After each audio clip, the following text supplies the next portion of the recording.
was already about 26 years old when I was called up to join the team that was going to work at an event in my city. I've always worked with events, photography, and video recording.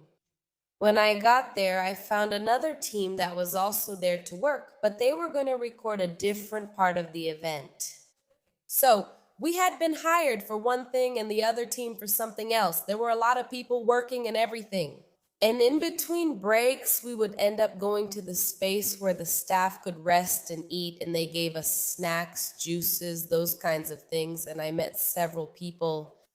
There was this girl there, really pretty, all stylish and everything. And she came over, we started talking, just chatting back and forth.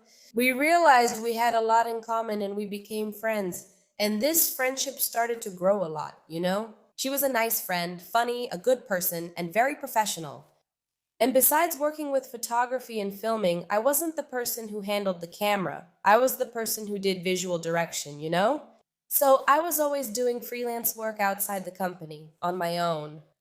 I was always working with that until one day I told her, hey, there's some cool work. She's a good photographer. We can work together. And that's how we started. Working together, doing filming, for artists, music videos, really cool stuff, really great work. And our friendship kept growing. I would go to her house. She would come to my house. She joined dinners at my house. I went to her grandmother's birthday at her grandmother's house with her. And we really started to become really close. And this friendship started to last. 1 year, 2 years, 3 years, 4 years. No, it was quite a long friendship, about 4 years actually. Because then when we had been friends for 4 years, she told me she wanted to take a trip. And I said, cool, great, let's go, we'll go together. We decided to organize everything and all. We were going to take an international trip, our first trip as friends together. And the coolest thing is that we could sell our work in other places too, because what she and I did, we could do in any language. Because it wasn't necessarily about speaking, right? A company, a photo, a video for a restaurant, we didn't need to appear in it. So, before we traveled, I already knew a lot about her life, and she already knew a lot about mine. I took her to my friend's birthday party. She took me to her friend's birthday party. We became really close. And she had a friend who she said was a girl who was in love with her. She said, wow, this girl is in love with me. She likes women.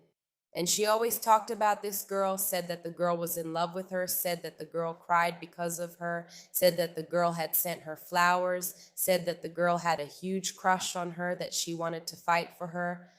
And she was kind of fed up. She was kind of tired of this girl because even though she really liked this friendship, she wanted to be friends and not the girl's girlfriend. And I would say, like, girl, why don't you tell her, like, look, it's not going to happen. There's no way. And end the friendship too, because it's awful to be with someone who keeps loving you and waiting for you, and you keep being friends with that person. You end up giving them hope, right? So why don't you end the friendship? She says, oh, because she's really dependent on me. She needs me for everything. And I feel bad because I know her family and her family really likes me. So I end up not being able to end the friendship. Wow, that's a shame, right? What a shame. I've even met this girl at some mutual friends events, but we never had the chance to talk. And from what I saw, she seemed like a calm girl. I didn't get the chance to know her better, right? But she really liked this friend of mine a lot. You could tell she made a point of staying close, of always being around her, right? And that's fine. But when she invited me on this international trip, she told me that she had mentioned it to her group of friends. And one of her friends had told this friend who's in love with her, and that friend offered to travel with us. And I already said, like, wow, it's going to be a drag then, right? Because the girl is dependent on her all the time, always wants her attention, does everything for her.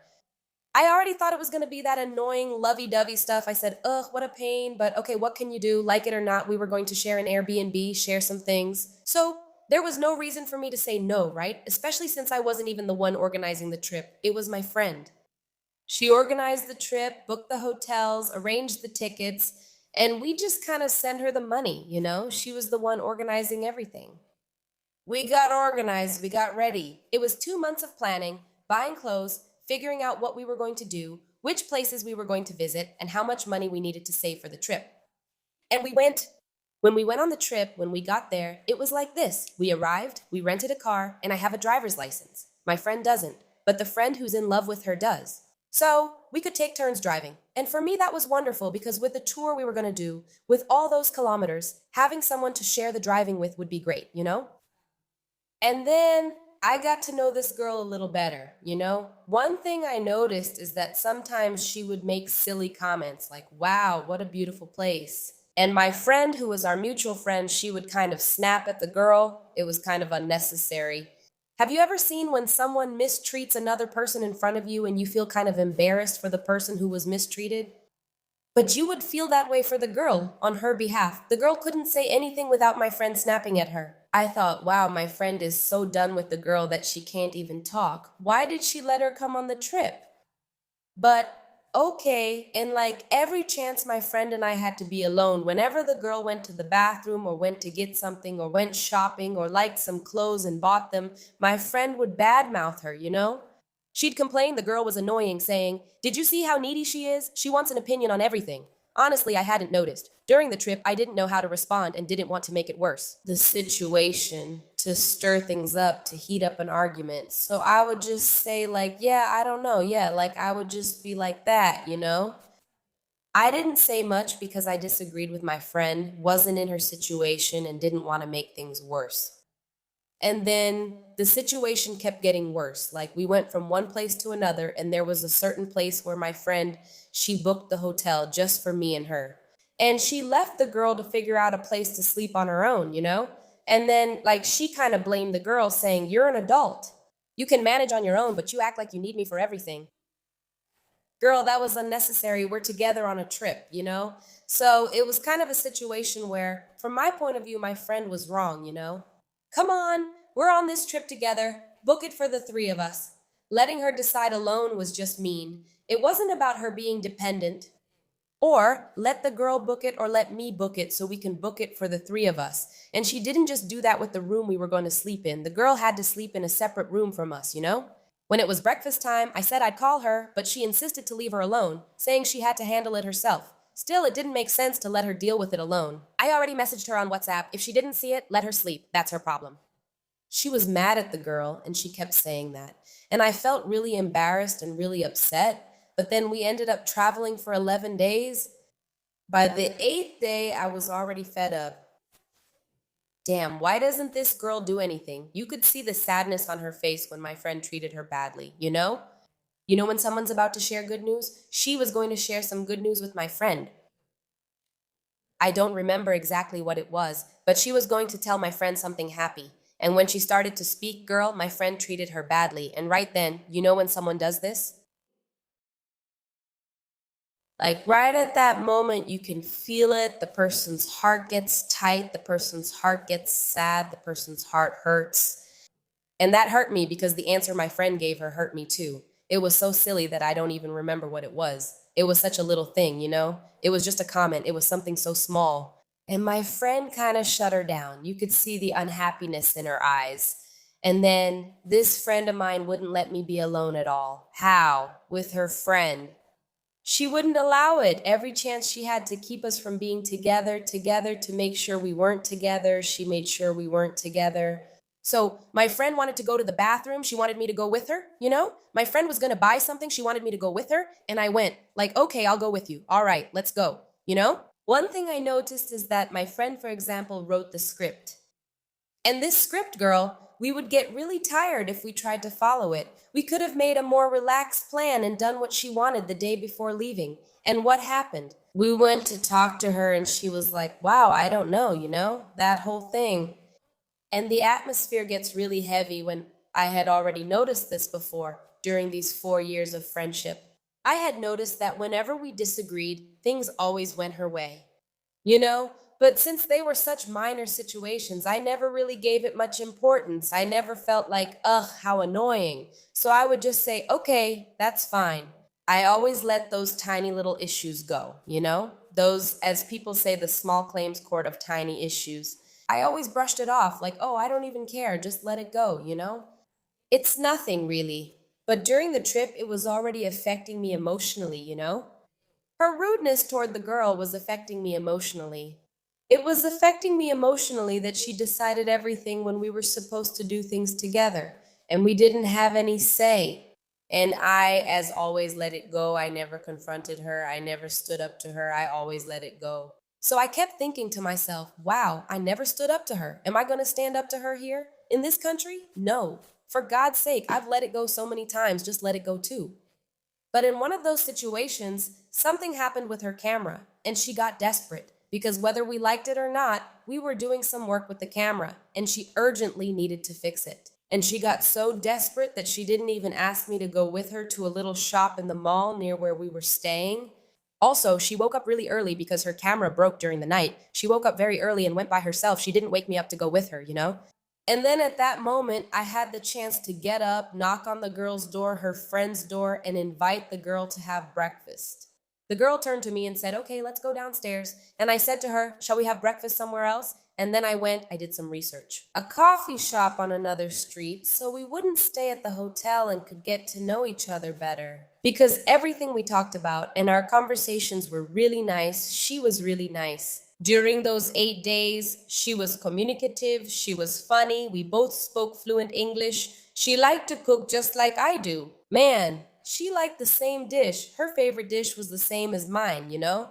So we had a lot in common.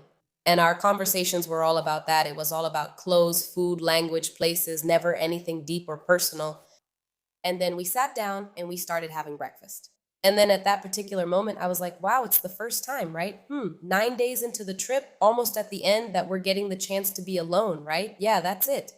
And then at a certain moment, I turned to her and said, hey, don't you mind her treating you so rudely? Because, like, she didn't treat me that way. Not to me, not to me. But, if she treats me badly, I treat her badly too. So, one thing is her wanting to do things her way and I let her, but it's another thing if she mistreats me. Because if she mistreats me, I mistreat her back. As has happened a few times, and we end up finding a balance, and then nobody mistreats anyone and the friendship goes on. But not there. There it was unbearable. And then I went to talk to the girl. And the girl said, Boja, you see, I don't know why she's treating me this way. I even thought maybe it was you who didn't like me, but we got along so well that I don't know. I said, me? No, of course not. For me, I don't know. Maybe it's because, can I ask you a question? She said, yes. I said, are you in love with her? She said, girl, I'm in love with our friendship, you know? We've been friends since I was 6 years old. I was like, what? And she was like, yeah, we grew up together. We're family friends. Her mom and my mom are friends. We grew up together. We studied together. We do a lot of things together. But I don't know. Every time she makes a new friend, she treats me like this. I said, no, wait. But you're in love with her, right? Like she said, in love as in wanting something with her? Me, yes. She said, of course not. Are you crazy? I like men.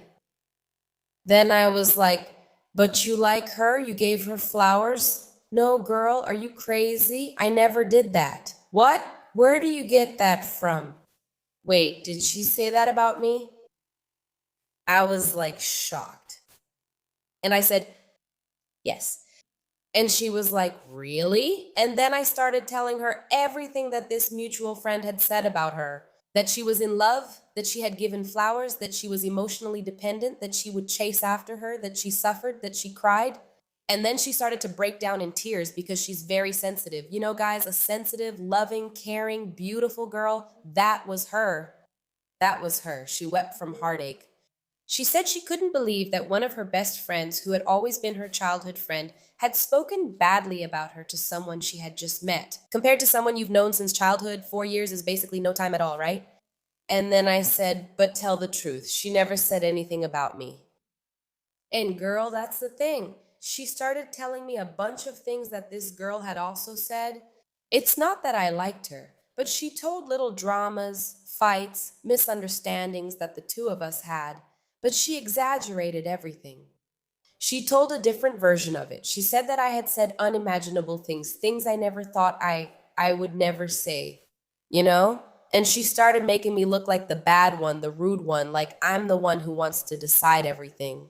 If it's not my way, I'm not happy, that I'm aggressive, that she put things on her credit card for me and I didn't pay. Guys, that's a lie. It's all a lie that she put things on her credit card and I never paid. Like, what?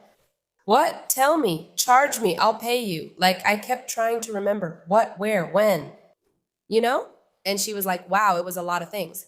that things disappeared from her house and I was the one who took them. Oh my God, think about it. We were in another country finding out that our mutual friend, the one who brought everyone together, who planned the trip, who organized everything, was lying to both of us. And maybe that's why she didn't want us to have that moment we were having, that connection, because she knew there could be a difference of opinion.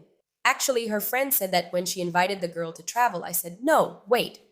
She invited you?" She did. She invited me. I was at her house. We were going to watch a movie. And she invited me. I said, "No, wait a minute. Wasn't it a friend who mentioned it and you invited yourself?" She said, "Of course not. Do you think I would do that?" I would never offer to go on a girl's trip if I wasn't invited. I would never do that. She invited me the day I was watching a movie at her house. Another lie, because she told me that she had mentioned it in a group of friends. A friend mentioned it to her and she went there. You understand? And it was so annoying that she found out about the trip and offered to go. She was shocked. Shocked. She said no. No, that never happened. Like, she's actually rude to me sometimes. She treats me disrespectfully. It hurts my heart, but I let it go. I like her so much. She's been my friend for so many years. I let it go more to keep our long friendship than because I actually care about it. But I wouldn't, right? I already thought to myself like this. I'm not going to say anything. My biggest fear was her saying something because since she was more sensitive, she's more emotional. For her to come and break down and suffer and say everything I had said was just this, now I don't. I took a deep breath and I said, "I'm going back to the hotel. I'm going to pretend none of this happened. And what do I do with this information? I'll decide when I get back to Brazil." If I'm going to keep being her friend or not, whether we go somewhere together or not, or what I tell her, I liked working with her, but I consider her a work friend, not a personal friend, you know? But then this happened. Then she said that we found out a bunch of lies from our mutual friend.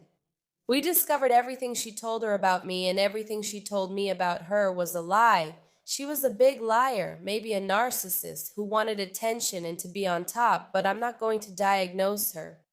But then we finished having breakfast and we went back to the hotel. And when we got back to the hotel, she was arriving too. And I acted normal. I pretended nothing had happened. No, we had breakfast. I didn't tell her we went to the coffee shop since I was already in the room when she arrived. Her friend didn't say anything either, you know? And then after we got back from the trip, her friend became a really good friend of mine. We even went out together, just us girls. She gave me a little gift, and that even made me reflect, like the kind of friendship I have because she was a girl I just met who I'd traveled with.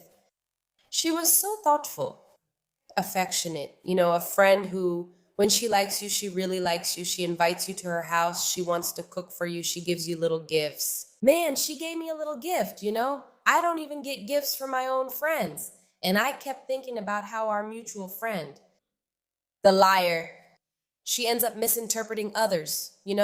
Maybe she was jealous of this friendship, so she talked bad about her to me, about me to her, so we wouldn't become friends because she's so nice too. I can't imagine how she lied to both of us, and she must lie to other people too. Because my point is, if she talks bad about me to others, she talks badly about others to me. Always. I mean, if she talks bad about others to me, she talks about me to others, for sure. And that's probably what she does. That's what she did later, over time. I ended up talking to this friend. I really scaled back that friendship. I realized that friendships can be separated into little boxes. There's the work friend, there's the college friend, the school friend, there's the friend who comes over to your house, who understands, who knows about your personal problems, and there's the friend who's just that acquaintance, the one you meet at the bar, you have a drink, you just talk nonsense, you don't say anything interesting, you just waste your time talking, and you have fun, you unwind, and that's it. So I rearranged my friendship. I decided I was going to put this friend, the one who was talking about me, in the professional box because we were going to keep working together. I never told her anything personal about me again. I never invited her. I never invited her again to be with my friends or with my family. I never accepted or commented on her invitations again, of course. I can't. I have something to handle. I'm going to work or take care of this. Subtly, she stayed in the professional box while her friend, the one she spoke badly about, ended up becoming a friend, someone I moved to the friendship box. For us to meet up, she's already a friend who visits my home. We share personal conversations, cook, and spend time together. This trip was so interesting that when I returned to Brazil, I didn't simply reclassify that friendship. Just like I rearranged all my other friendships, I started to look at each one and understand who talked badly about other friends to me so I could be aware. Who was a friend that put me in the professional box, who put me in the friendship box, in the professional box, in the personal box, so that from then on, I could make better decisions about who I travel with, what I do. But one thing is certain: traveling is a great way to get to know people. If you get along while traveling, you'll likely get along in life. But if you don't, it might end a friendship. Hi, Weekhads, how are you? The lesson from this story is really interesting, right? When someone talks badly about others to you, be careful, because they might also be talking about you. You'll see. But a lição dessa história, né? Quando a pessoa fala muito mal das outras pra você, cuidado pra ela também não tá falando de você. Para. Getting to know people is not always easy. Every time I can, I say that it took me many years to understand this. Identify which box you fit into when you are in your friends' lives. In your best friend's life, where are you? In which box? The friendship box, the one where you talk about everything? Or the friendship box that's only inside school? In the friendship box that's really personal, where she tells you very delicate and personal things about her life and her family, or in the professional box. You just work together and there's nothing more to it, but be careful. Sometimes we think that a friend from work is your friend in every part of your life. Or we think that a personal friend is also the kind of friend you can count on for every part of your life, and that's not true. We need to understand where each one fits, and we also need to understand where we fit in each person's life. That's the biggest lesson. And if you've also been through this, discovering a friend's dishonesty, things she used to say, right? What happened? Send me your story. The more details, the better. Share your thoughts on this video in the comments. If you've had this experience, join and become a member. Every month, I post 12 videos at the beginning of the month, and you get access to watch all these videos before the general public. Links in the description. Like, comment, share, and subscribe. See you in the next video.